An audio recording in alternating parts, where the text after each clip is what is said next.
Kak, bagaimana kabarnya? Semoga sehat ya semuanya. Kali ini saya mau berbagi tentang bagaimana cara menemukan ide untuk menulis buku.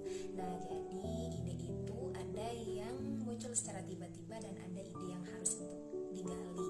Nah, jadi ide yang muncul secara tiba-tiba ini harus segera ditulis supaya tidak lupa ya teman-teman. Nah, ada ide yang harus digali. Nah, kalau yang ini itu ketika seorang penulis itu dia sudah merasa dirinya mentok, udah nggak bisa lanjut tulisannya.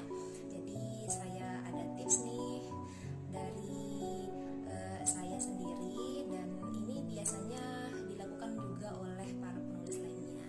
Yang pertama itu adalah menjadikan referensi minat baca orang lain sebagai ide untuk menulis buku. Caranya gimana Kak? Caranya yang pertama itu adalah dengan cara jalan-jalan ke toko buku. Nah, kira-kira di toko buku itu tema apa yang sedang laku keras. Nah, itu juga kita harus bisa mengetahui kira-kira di toko buku itu buku apa yang didisplay di toko buku yang banyak diminati oleh pembaca. Nah, kemudian yang kedua adalah menggunakan akun media sosial kita dengan secara maksimal. Contohnya misalkan buat polling kecil-kecilan di WhatsApp ataupun bisa di Facebook.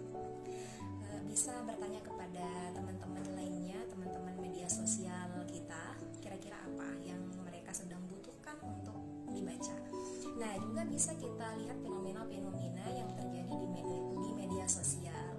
Nah, kemudian selain itu, yang kedua, tadi yang pertama itu adalah menjadikan referensi minat baca orang lain untuk menulis buku. Kemudian yang kedua itu adalah menjadikan kelebihan yang ada dalam diri kita itu untuk menulis buku. Contohnya nih, misalkan teman-teman seorang dokter, teman-teman bisa menulis buku tentang kesehatan. Nah, misalkan contohnya Ustadz Muhammad Faizar, Dr. Nuruddin Ali Indonesia, beliau seorang peruqyah. Nah, jadi beliau menulis buku tentang ruqyah misalkan. Nah, begitupun seterusnya. Nah, kemudian selain itu, tips yang ketiga nih, menggunakan panca indera. Jadi kita harus maksimalkan panca indera kita.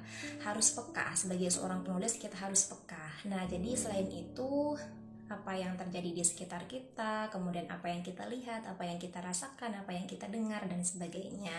Kemudian yang keempat adalah dengan menuliskan pengalaman. Nah, jadi dengan menuliskan pengalaman itu adalah latihan menulis paling mudah. Nah, jadi sebagai seorang penulis pemula, nah saya juga termasuk penulis pemula ya Kak. Jadi dengan menuliskan pengalaman itu adalah latihan menulis kita yang paling mudah. Sebenarnya intinya itu adalah, letaknya itu adalah di praktik kemudian pengulangan. Ketika kita sering praktik untuk menulis, kemudian kita terus mengulang itu, maka kita akan ahli di bidang itu. Nah, seperti itu ya Kak tips dari saya.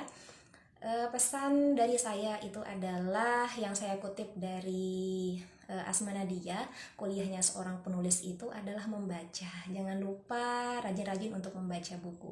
Ketika teman-teman mau menjadi seorang penulis buku motivasi, rajin-rajinlah untuk membaca buku motivasi.